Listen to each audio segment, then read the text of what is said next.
Trial marriage husband episode 1 need to work hard. अनुवादक यूनी, संपादक यूनी।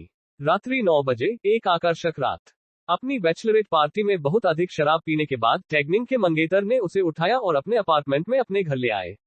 आखिरकार उसे होश आया। उसने कष्टदायक सिरदर्द को रोकते हुए जबरदस्ती अपनी आंखें खोली। जैसे ही उसकी दृष्टि साफ हुई, उसने मंद रोशनी वाले कमरे के नीचे एक पुरुष और एक महिला को जोश से चूमते हुए देखा। बिजली गिरने की तरह टैगनिंग ने सदमे में उन दोनों को देखा और वे उसके बिस्तर के पास चुंबन करना जारी रख रहे थे। उसके अंदर का गुस्सा उबलने लगा। योरू, गड़बड़ करना बंद करो, टैगनिंग अभी अभी सोई है। पुरुष ने महिला को उसकी कमर से पकड़ते हुए चेतावनी दी। क्या तुम्हें डर है कि तुम्हारी मंगेतर जाग जाएगी? योरू ने नाराज स्वर में जवाब दिया, आप कल शादी कर रहे हैं। तुम आज रात अपने आप को मुझे क्यों नहीं सौंप देते?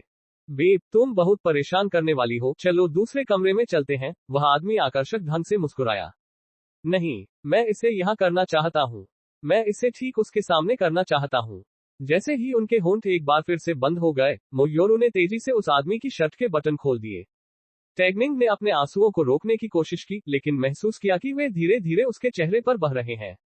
किसने सोचा था कि जिस आदमी से अगले दिन उसकी शादी होने वाली थी, वह उसके सामने ही धोखा दे देगा।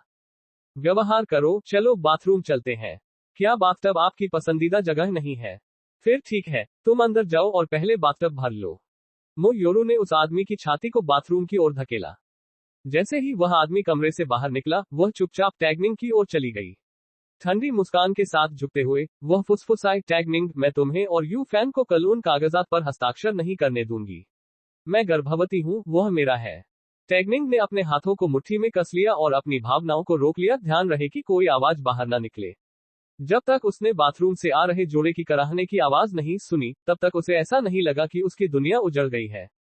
3 साल पहले टैगनिंग एक समय बीजिंग की शीर्ष मॉडल थी, लेकिन इस आदमी के कारण उसने सब कुछ त्याग दिया और अपनी कड़ी मेहनत से अर्जित स्थिति योरू को सौंप दी। जैसा कि बाद में पता चला, उसने जो कुछ भी किया वह केवल किसी और की शादी की पोशाक तैयार करने तक ही सीमित था। नहीं, यह एक सपना ही होगा, बस एक भयानक दुर्स्वप्न। कल सब कुछ सामान्य हो जाएगा। टैगनिंग खुद से झूठ बोलती रही। आधी रात तक योरू ने अस्वस्थ महसूस करने की शिकायत की जब वह हॉन यूफैन को होटल से बाहर ले गई। इसके साथ ही हॉन यूफैन को चले जाना था और वापस नहीं लौटना था। लेकिन कल उनकी शादी होनी थी। पब फ्यूचर द्वारा विज्ञापन। अगले दिन योजना के अनुसार टैगनिंग कड़वी मुस्कान के साथ सिविल अफेयर्स कार्यालय चली गई। जैसे ही वह अपनी कार से बाहर निकली, उसने हॉन यूफैन को फोन किया। दूसरी ओर से आवाज ने ठंडे स्वर में उत्तर दिया, योरू मंच पर घायल हो गई थी, मुझे पहले इस जरूरी मामले से निपटना होगा। चलिए पंजीकरण को किसी और दिन के लिए स्थगित कर देते हैं। कोई और दिन नहीं है, टैगनिंग ने निराश होकर खुद से कहा। टैगनिंग मुड़ी और अपना धूप का चश्मा पहनकर जाने के लिए तैयार हो गई, लेकिन उसी समय उसकी नजर एक लंबी आकृति पर पड़ी जो उसकी ओर जा रही थी। वो फिर गहरे नीले रंग के रेट्रो सूट पर ध्यान दिए बिना नहीं रह सकी, जो सामने की छाती की जेब के नीचे और बाहर मर्दाना शरीर की शोभा बढ़ा रहा था। वाइन रेड रुमाल के कोने को सूक्ष्मता से बाहर झांकते हुए देखा जा सकता था। नीचे देखने पर टैगनिंग को पूरी तरह से सीधे पैरों की एक जोड़ी दिखाई दे रही थी, जिसके पीछे ताजे पॉलिश किए हुए भूरे रंग के चमड़े के जूते की एक जोड़ी थी, जो धूप में चमक रही थी। इस आदमी की ऐसी सशक्त उपस्थिति थी जैसे किसी मध्यकालीन राजा की हो, खासकर जब वह करीब आया। हालांकि उसने धूप का चश्मा पहन रखा था, उसका बिल्कुल तराशा हुआ चेहरा और सेक्सी होंठ किसी भी महिला को पागल करने के लिए काफी थे। टैगनिंग ने इस आदमी को पहचान लिया। वह हाई रूई एंटरटेनमेंट के सीईओ मोटिंग थे। जब वह अभी भी प्रसिद्ध थी, वे एक बार एक गेंद पर मिले थे। क्या आज उसकी भी शादी हो रही है? राष्ट्रपति मिस ची समय पर नहीं पहुंची है, उन्हें 10 मिनट की देरी हो गई है। उसके पीछे के सहायक ने सूचना दी। ची परिवार को फोन करें और उन्हें बताएं, यदि वे किसी शादी में भी समय पर नहीं पहुंच सकते हैं, तो आने की बिल्कुल भी चिंता न करें, उस आदमी ने बेरुखी से जवाब दिया। लेकिन चेयरमैन ने कहा कि तुम्हें आज ही शादी करनी होगी, चाहे कुछ भी हो जाए। यहां तक कि अगर आप किसी ट्रांसवेस्टाइट से शादी भी कर ले तो भी उसे कोई फर्क नहीं पड़ेगा। सहायक ने डरते डरते उत्तर दिया। फिर बस यादृच्छिक रूप से सोशलाइट परिवारों में से एक महिला को चुने। मैं आपको आधा घंटा दूंगा, आदमी ने आदेश दिया। वह थोड़ा अनुचित लग रहा था। ओह, तो उसे भी ऐसी ही दुविधा का सामना करना पड़ रहा है। हालांकि यह थोड़ा अलग है। मोटिंग के पास इतनी शक्ति थी कि वह अपनी इच्छानुसार किसी भी महिला को चुन सकते थे। और सबसे योग्य कुंवारे लोगों में से एक के रूप में प्यार उनकी प्राथमिकता नहीं थी, उनकी प्राथमिकता शादी करने के लिए अपने बड़ों के दबाव से निपटना थी। अचानक टैगनिंग के दिमाग में एक विचार आया। अपना धूप का चश्मा उतारकर वह उस आदमी के सामने चली गई और धीरे से सुझाव दिया, प्रेसिडेंट मो, आपकी दुल्हन नहीं आई है और मेरा दूल्हा भाग गया है। क्या मैं सुझाव दे सकता हूँ कि हम शादी कर लें? मो टिंग का सहायक अविश्वास में डूब गया, यह महिला इतनी बहादुर कैसे है? टैगनिंग आत्मविश्वास से सीधी खड़ी थी, उसने ऐसा करने के लिए अपना सारा साहस जुटा लिया था। मो टिंग ने अपना धूप का चश्मा हटा दिया, जिसमें काली स्याही जैसी आंखों की एक जोड़ी दिखाई दी, उसकी पुतलियां हीरे की तरह चमक रही थीं। थोड़े क्षण के बाद वह अपने सहायक की ओर मुड़ा और आदेश दिया, मुझे उसका विवरण दो। पब फ्यूचर द्वारा विज्ञापन। बेशक मो टिंग के सहायक को पहले से ही पता था कि टैगनिंग कौन थी। उसने तुरंत अपना सेल फोन उठाया, टैगनिंग के नाम की त्वरित खोज की और अपने बॉस को निष्कर्ष की पेशकश की। 2 मिनट बाद उस आदमी के होंठ हल्के से हिले और उसने एक शब्द में जवाब दिया, ठीक है। टैगनिंग को लगा कि मो टिंग से मिलना उसके लिए सबसे भाग्यशाली बात थी। उसके पास किसी महिला का उपयोग करने का कोई कारण नहीं था, न ही उसे प्यार की आवश्यकता थी, और सबसे अच्छी बात यह थी कि उसके पास सोने के लिए महिलाओं की कोई कमी नहीं थी। अंततः वह चाहती थी कि हॉन यूफैन को अपने फैसले पर पछतावा हो। जोड़े की शादी की प्रक्रियाएं शीघ्रता से पूरी की गईं। केवल आधे घंटे में टैगनिंग ने विवाह प्रमाण पत्र अपने हाथों में ले लिया।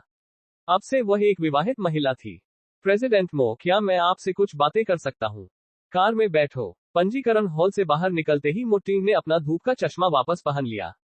टैगनिंग उसके पीछे पीछे चल रही थी। रोल्स रॉयस में चढ़ने के बाद उसने अनुरोध करने से पहले घबराकर मो टिंग की ओर देखा, मुझसे शादी करने के लिए धन्यवाद। अगर बदले में तुम्हें मुझसे कुछ चाहिए तो प्लीज मुझे बताओ, मैं कुछ भी करूंगा। हालांकि मेरे 2 सरल अनुरोध हैं, मुझे आशा है कि आप उनका पालन करने का वादा कर सकते हैं। बोलो। मो टिंग ने अपना कॉलर ढीला करते हुए थका हुआ जवाब दिया। सबसे पहले, जब तक आपके पास कोई विकल्प न हो, हमारे रिश्ते का खुलासा न करें। दूसरी बात, मेरे निजी मामलों में हस्तक्षेप न करें। चिंता मत करो, चूंकि हम शादीशुदा हैं, इसलिए मैं किसी दूसरे आदमी के ज्यादा करीब नहीं आऊंगी। टैगनिंग के अनुरोधों को सुनने के बाद मो टिंग ने हल्की सी मुस्कुराहट दी।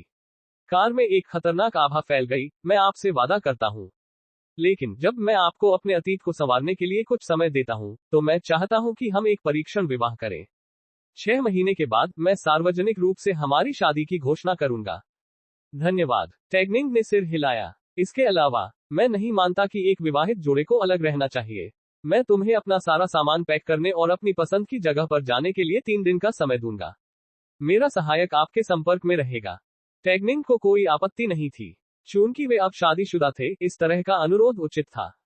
तो उसने आज्ञाकारी ढंग से अपना सिर हिलाकर उत्तर दिया, मैं सहमत हूँ।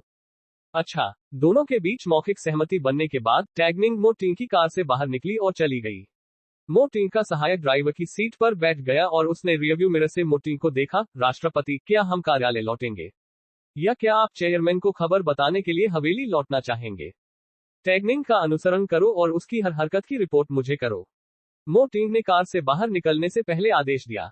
अचानक उससे शादी करने के लिए कहने पर जरूर कुछ हुआ होगा। एक अंतर्राष्ट्रीय मनोरंजन एजेंसी के अध्यक्ष के रूप में निश्चित रूप से उन्होंने टैगनिंग के बारे में पहले भी सुना था।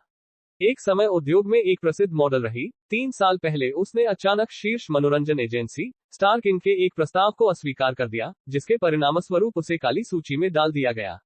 आखिरकार उसने घोषणा की कि वह तियानी एंटरटेनमेंट के साथ अनुबंध करेगी और बॉस हॉन यूफैन के साथ एक हॉट टॉपिक बन गई। अध्याय को शीघ्रता से अपडेट करने में हमारी सहायता के लिए जाएं और अधिक उपन्यास पढ़ें। आपका बहुत बहुत धन्यवाद।